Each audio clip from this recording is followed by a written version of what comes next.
Hello guys, स्वागत है आपका आपके अपने यूट्यूब चैनल करियर निर्माण में। दोस्तों, आज हम पीजीटी इंग्लिश फीमेल का हिंदी और इंग्लिश का पार्ट करेंगे। रीजनिंग और जीके का पार्ट हम पहले कर चुके हैं और इस पार्ट को कवर करने के बाद हम मैथ्स का पार्ट करेंगे। ऐसे ही करके हम धीरे धीरे जितने भी पेपर्स हुए हैं सबको कवर करेंगे। उसके बाद हम प्लानिंग करेंगे टीजीटी और पीआरटी के लिए। ठीक है, तो सबसे पहले क्वेश्चन देखें। प्रेटल का सिनोनिम बताना है। प्रेटल का मतलब होता है फुल स्टॉप करना या बेमतलब की बातें करना। ठीक है, तो उसका मोस्ट अप्रोप्रिएट सिनोनिम क्या होगा? चैटर। जैसे आपने सुना होगा चैटर बॉक्स बोलते हैं, यानी बेफालतू की बातें करता है। नेक्स्ट देखते हैं, इसमें हमें एरर बताना है। देखो, इस वाले पेपर में एरर और वोकैब बहुत अच्छे लेवल की पूछी गई हैं। ठीक है, आसान नहीं है बिना पढ़े इन क्वेश्चन को सॉल्व करना। अगर आप अच्छे से पढ़े हैं तभी आप सॉल्व कर पाएंगे। ये दूसरे में क्या है? My aren't you the night owl tonight the boy who has been dancing with the princess and I all night. क्या बोल रहा है? माई है एक सब्जेक्ट है।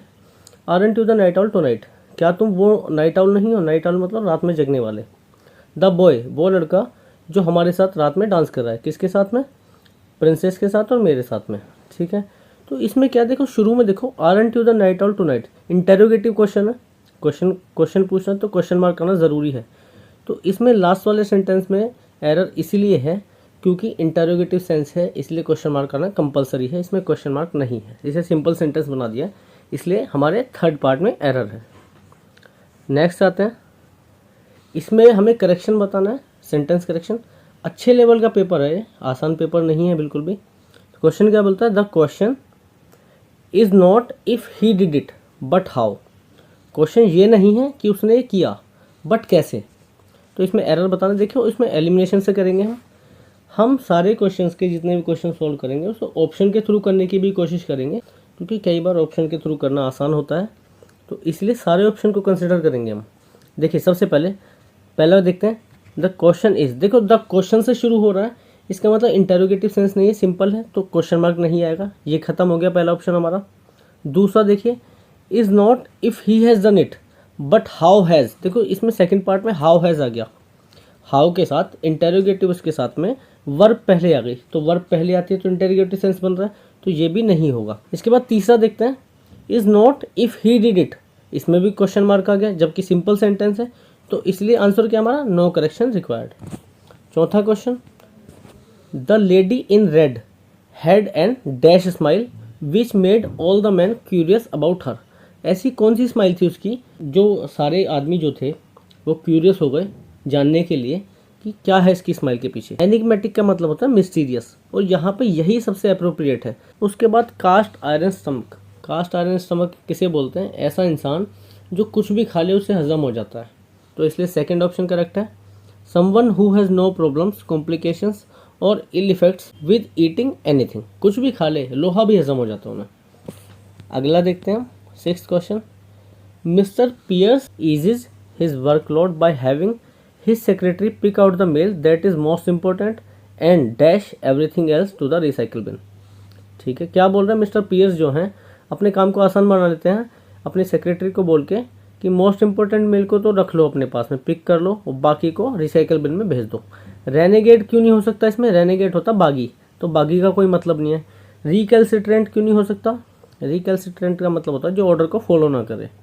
रीमिस का मतलब क्या होता है? नेग्लिजेंट। रिमिस का मतलब होता है जो नेग्लेक्ट करे कामों को, तो वो भी नहीं हो सकता। मोस्ट अप्रोप्रिएट क्या बचा? रेलीगेट, मतलब जो अनइम्पोर्टेंट चीज़ें हैं उन्हें साइड कर देना या लोअर पोजीशन में डाल देना। तो लोअर पोजीशन क्या है? रिसाइकल बिन, तो उन्हें रिसाइकल बिन में डाल दिया। अगला देखते हैं, the study of earthquakes. Earthquakes की स्टडी को बोलते हैं सीस्मोलॉजी। स्पीलियोलॉजी क्या बोलते हैं? स्टडी ऑफ केव्स, गुफाओं का अध्ययन बोलते हैं। पेट्रोलॉजी क्या होती है? Study of rocks. उसके बाद सेरिकल्चर क्या होता है? सेरिकल्चर तो सिल्क को प्रोड्यूस करना, रेशम को प्रोड्यूस करना, किसके थ्रू? सिल्क वॉर्म्स के थ्रू। इसके बाद अगला क्वेश्चन आता है, सेंटेंस को रीअरेंज करने वाले जितने भी क्वेश्चन होते हैं उन्हें ऑप्शन से करना सबसे बेस्ट रहता है। क्या करना है? देखो, दिस इज़ वेरी रियल। अब सारे ऑप्शन देखो, आर पहले आना है, आर पहले आना है, आर तो हमारा कन्फर्म हो गया, तो this is very real, R आ गया। But safe, adventure with, adventure किसके साथ में? क्यू वाला ऑप्शन देखो, मैग्निफिसेंट सीनरी, उसके बाद कोमा है, और उसके बाद पी वाला ऑप्शन देखो, wonderful camaraderie and truly unforgettable ancient art. अब देखो, कोमा और एंड के बाद में कुछ सेंटेंस आना ज़रूरी है। अब एंड के बाद ये वाला तो सेंटेंस आ नहीं सकता, क्यों वाला? कौन सा ऑप्शन आएगा? Magnificent scenery, comma, wonderful camaraderie and truly unforgettable ancient art. ऐसे ही कनेक्ट करके देखना है कि कनेक्ट हो रहा नहीं हो रहा। दो सेंटेंसेस को आपस में कनेक्ट कीजिए, अगर कनेक्ट हो जा रहे हैं तो इसका मतलब वही हमारा करेक्ट आंसर है। अगला देखते हैं। देखो, डेविल्स एडवोकेट कौन होता है? डेविल्स एडवोकेट वो पर्सन होता है जो कोई ऐसा ओपिनियन दे दे, जैसे कोई डिबेट हो रही है तो ऐसा ओपिनियन दे दे कि डिबेट भड़क जाए, जो नॉर्मल ओपिनियन है नॉर्मल ओपिनियन से अलग जाके उसे डिबेट को भड़का दे। तो कौन सा ऑप्शन सही है? पहला ऑप्शन बिल्कुल करेक्ट है। अगला क्वेश्चन देखें। देखो, ये 10वां क्वेश्चन जो है इसमें इनडायरेक्ट सेंटेंस है। डायरेक्ट इनडायरेक्ट स्पीच होती है ना, तो इनडायरेक्ट स्पीच है। स्टेटिंग के बाद देखो, स्टेटिंग दैट ही पेज। देखो, पेज नहीं आएगा यहाँ पे, या तो आएगा ही शुड पे, ठीक है, क्योंकि इनडायरेक्ट सेंटेंस में शैल का शुड हो जाता है, विल का वुड हो जाता है। ऐसे इसमें या तो शुड पे आएगा या फिर ही पे ऑल हिज ड्यूज आएगा। पे का मतलब भी वही है जो शुड का मतलब, तो ही शुड पे या ही पे, पेज नहीं आएगा, एस नहीं लगेगा इसमें, तो इसलिए कौन सा करेक्ट है? हमारा सेकंड करेक्ट है। इसके बाद अगला देखते हैं। करेक्ट स्पेलिंग बतानी है इसमें। टेंटामाउंट, TANTAMOUNT। देखो, स्पेलिंग ज़रूर कर लेना, 2 से 3 क्वेश्चन ज़रूर पूछे जाएंगे आपके उसमें। टेंटामाउंट का मतलब क्या होता है कि किसी चीज़ का सेम इफेक्ट हो किसी दूसरी चीज़ से कंपेयर करेंगे, लेकिन एक नेगेटिव टर्म में। इसके साथ प्रीपोजिशन कौन सी यूज़ होती है? टेंटामाउंट टू। नेक्स्ट आ रहा है the science of dealing with the production control and the application of very low temperatures. तो इसका आंसर क्रायोजेनिक्स, ठीक है दोस्तों। The cricket pitches in the Indian subcontinent offers more to spinners than pacers, which is why the country has seen so many great spinners over the years. देखो, cricket pitches की बात हो रही है यहाँ पे। क्रिकेट पिचेज, पिचेज यानी बहुत सारी हैं, प्लूरल है। ऑफर्स आ रहा है, पिचेज ऑफर्स, ऑफर्स नहीं आएगा यहाँ पे, क्या आएगा? ऑफर। यहाँ पे आंसर क्या आएगा? Offer, offer. तो कौन सा वाला गलत है? हमारा सेकंड पार्ट में एरर है। अब इसके बाद आता है एक्यूमन। एक्यूमन होता है किसी को जल्दी से जज करने की और क्लियरली जज करने की कैपेबिलिटी। इसका सिनोनिम क्या होता है? एक्विटी। ये करेक्ट है। कॉम्प्लेक्सिटी नहीं हो सकता, रेस्पॉन्सिबिलिटी नहीं हो सकता, अथॉरिटी नहीं हो सकता, बिल्कुल भी। अगर आपने ढंग से थोड़ी बहुत भी वोकैब पढ़ी है तो आप समझ पाएंगे इसका सही मीनिंग, ठीक है दोस्तों। आगे चलते हैं। इसके बाद में फिर से स्पेलिंग। देखो, कैप्रीशियस की स्पेलिंग पूछिए, तो कैप्रीशियस की स्पेलिंग होती है CAPRICIOUS। कैप्रीशियस क्या होता है?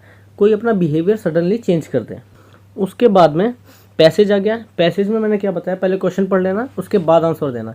विच city is the closest to Statue of Liberty in the US। अब देखो, पैराग्राफ पढ़ो, उसके बाद में क्या है ना, स्पीड में पढ़ना, थोड़ा अच्छे से स्पीड में पढ़ेंगे तो आपको समझ में भी आएगा इसका आंसर कहाँ छुपा हुआ।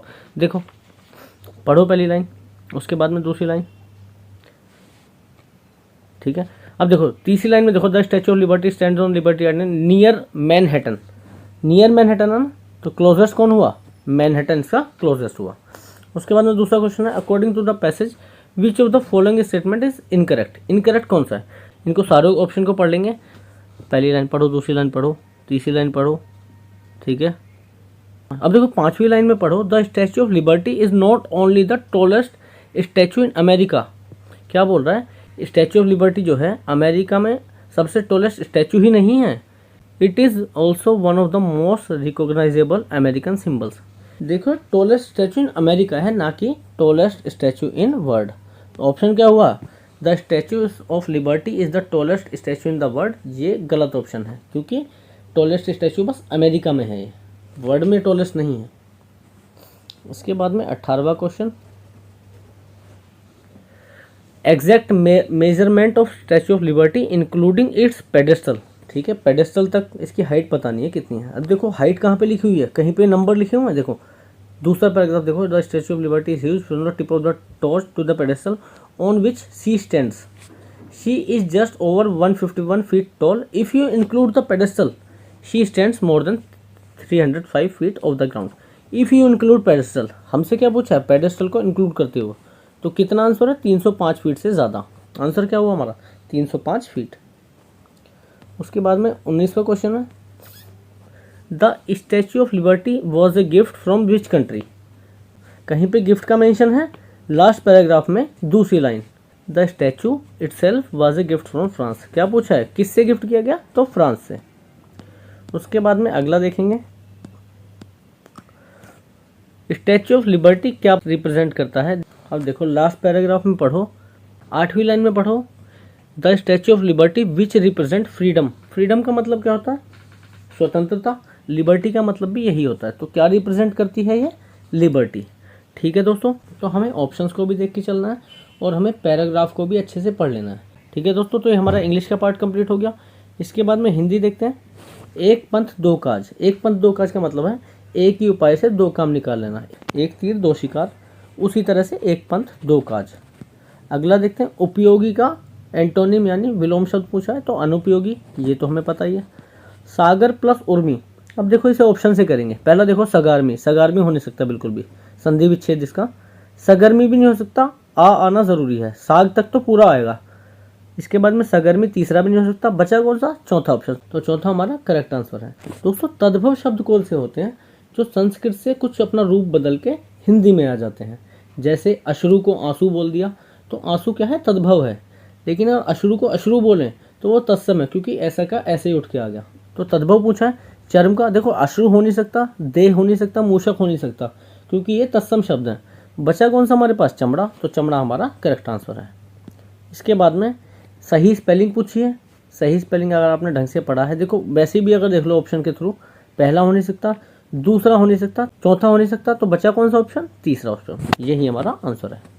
छठा क्वेश्चन देखो, अगर आपको कुछ ज़्यादा भी नहीं पता है तो ये चीज़ देखो, ठहरो, रुको या इन शब्द के बाद में एक विराम जरूर लगता है। ठीक है, तो हमारा ऑप्शन कौन सा हुआ करेक्ट? चौथा ऑप्शन करेक्ट हो गया। आपने हिंदी ज़्यादा भी नहीं पढ़ी, आप कर पाएंगे आराम से, कोई दिक्कत वाली बात नहीं है इसमें। इसके बाद में मक्खी का तत्सम, तत्सम मतलब ऐसे के ऐसे ही, तो मक्खी का संस्कृत रूप क्या है? मक्षिका, तो यही हमारा करेक्ट आंसर है भाई। उसके बाद में आ गया सदैव स्त्रीलिंग। देखो गंगा को हम माँ बोलते हैं और ये सदैव स्त्रीलिंग रहती है, कभी भी पुल्लिंग नहीं बन सकती, तो इसे बोलते हैं सदैव स्त्रीलिंग, जिनका हमेशा से प्रयोग स्त्रीलिंग के रूप में होता है। तो करेक्ट आंसर क्या है इसका? गंगा। देखो सारंग का पर्यायवाची पूछा है। स्वर्ण हो नहीं सकता, राधा हो नहीं सकती, संपत्ति हो नहीं सकती, बचा कौन? मोर। मोर को सारंग भी बोलते हैं, तो इसका पर्यायवाची क्या है? सारंग का मोर। तो काल का भेद बताना है, वाक्य के काल का भेद। देखो यह है कंडीशनल सेंटेंस। कंडीशनल सेंटेंस मतलब एक कंडीशन पर दूसरी चीज़ डिपेंडेंट है, तो इसे बोलते हैं कंडीशनल को हेतु, हेतु मत भूतकाल। ठीक है, पास की बात हो रही है तो इसलिए भूतकाल है। आगे चलते हैं। कोई आदमी रो रहा है। देखो कोई यहाँ पे सर्वनामिक विशेषण क्यों है? किसी संज्ञा के साथ जब भी कोई सर्वनाम यूज होता है तो वो विशेषण बन जाता है। तो यहाँ पे कोई क्या है? आदमी के साथ यूज हो रहा है। आदमी कौन है? संज्ञा, तो इसलिए यहाँ पे सर्वनामिक विशेषण है। अगर अलग से यूज होता है तो यहाँ पे ये सर्वनाम बन जाता, तो इसलिए सर्वनामिक विशेषण है। आगे चलते हैं। प्रत्यय शब्द का सही विकल्प हो। देखो प्रत्यय होते हैं जो शुरू में लगते हैं, शब्दों के शुरू में बोलते हैं, तो साधन के साथ प्रत्यय लग के प्रसाधन बन गया, तो ये सही रूप है। प्रसाधन हमारा करेक्ट आंसर है। उसके बाद में आगे, कवित्री का पुल्लिंग शब्द कौन है? कवित्री का पुल्लिंग शब्द है कवि। आज हम कहीं जाएंगे। देखो सर्वनाम क्या है यहाँ पे? कहीं।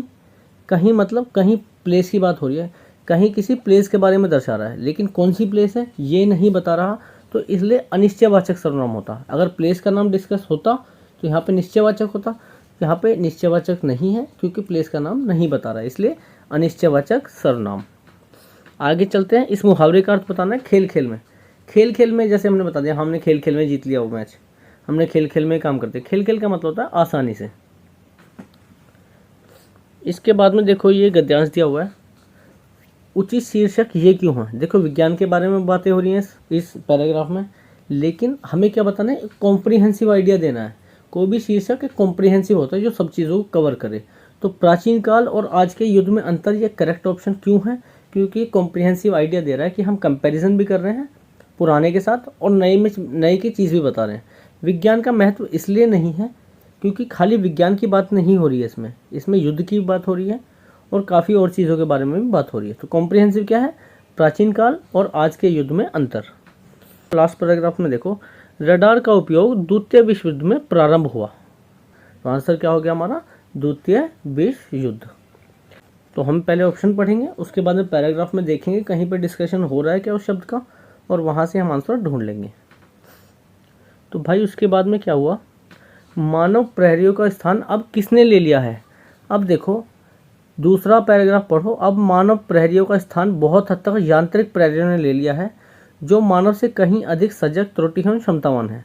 आधुनिक प्रहरी में कौन कौन है? रडार, सोनार, लोरान, शोरान आदि। तो इसमें क्या ऑप्शन सही है? रडार। 19वां देखते हैं, प्राचीन का विलोम अर्वाचीन, ये तो हमें पता है। आज युद्ध क्षेत्र में कौन सा दृष्टिकोण अपनाया जाता है? जहाँ पे भी ये दृष्टिकोण वाला शब्द आए वहाँ पे रुक जाना है। हमें दूसरी लाइन में मिल जाता है, युद्ध में अंधविश्वास से हटकर वैज्ञानिक दृष्टिकोण अपनाया जा रहा है। ठीक है, तो कौन सा दृष्टिकोण है? वैज्ञानिक दृष्टिकोण। तो हमारा इंग्लिश और हिंदी कवर हो चुका है दोस्तों। इंग्लिश काफ़ी अच्छी थी, हिंदी इतनी टफ नहीं थी। 17 से 18 क्वेश्चन हिंदी में आराम से करे जा सकते थे। इंग्लिश थोड़ी टफ थी, थोड़ा वोकैब और ग्रामर पोर्शन पे कुछ अच्छा जिसकी पकड़ है वही अच्छे से सॉल्व कर पाएगा। लेकिन ये नहीं है कि ज़्यादा क्वेश्चन 10 से 12 क्वेश्चन आराम से कर सकते हैं, और उससे ऊपर जाना है तो आपको और अच्छे से पढ़ना पड़ेगा। टीजीटी पीआरटी का लेवल हालांकि इतना टफ नहीं आएगा, थोड़ा बहुत इससे लो रहेगा।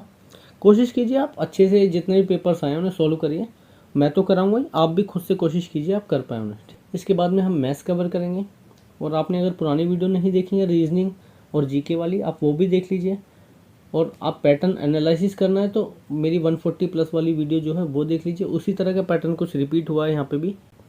और अब टीजीटी पीआरटी के जो भी एग्ज़ाम्स हैं वो भी इसी तरह से तैयारी कीजिए, इन एग्ज़ाम्स को सॉल्व कीजिए जो अभी हाल ही में पीजीटी के हुए हैं। जितनी प्रैक्टिस करेंगे उतना आपको बेटर रिजल्ट मिलेगा। आप बने रहिए हमारे चैनल के साथ। मिलते हैं नेक्स्ट वीडियो में। धन्यवाद।